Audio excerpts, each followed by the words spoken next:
KCR sir election ప్రచారం అంటే ఎట్లుంటుండే? గాలి మోటార్ వేసుకొని తిరుగుడు. ఒక్కొక్క నాడు 2-3 మీటింగ్లు వేసుకునేది. మళ్ళా అన్ని సుతా పొద్దుంజాంలనే.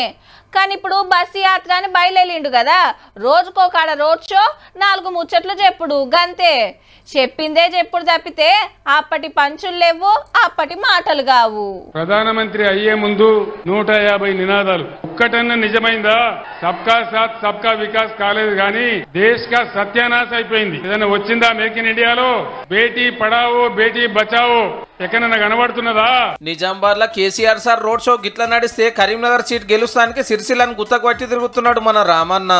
మీరు మాకు 10-12 ఎంపీ సీట్లు గెలిపిండ్రి, 6 నెలల లోపల తిరిగి కేసీఆర్ గారు మళ్ళొక్కసారి రాష్ట్రాన్ని శాసించే పరిస్థితి 6 నెలల్లో వస్తుంది. ఒక గల్ల గెలిస్తే వాళ్ళంతా పార్లమెంట్లు ఉంటారు. మరి ఇక్కడ కేసీఆర్ సార్ ఎట్లా తెలంగాణ మీద పెత్తనం చేస్తాడో జనంత క్లారిటీగా చెప్తే బాగుంటది సారు. వెంకట్రామరెడ్డి సార్ ను మెదక్కెళ్లి పార్లమెంట్ కు పంపాలని హరీష్ రావు సారు జోరుగా ప్రచారం చేస్తున్నాడు. జిఎస్టీ అనే పన్ను పెట్టి ఉప్పు మీద, పప్పు మీద, నూనె మీద అన్ని ధరలు పెంచి గరీబులను పరేషాన్ చేసింది బీజేపీ. అదానీ అంబానీలను ప్రపంచ కుబేరులు చేసింది. మల్కాజ్గిరి మేడ్చల్లా చాలా మంది కార్పొరేటర్లు కారు దిగి కాంగ్రెస్ లకు పోయిండ్రు కదా. అయితే ఎందుకు పంపించిన లేదు, వాళ్ళు ఉండాలి,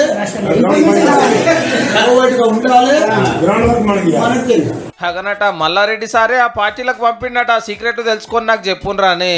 ఎమ్మెల్యేలు పోయింది గిట్లా అందుకేనా అయ్యింది?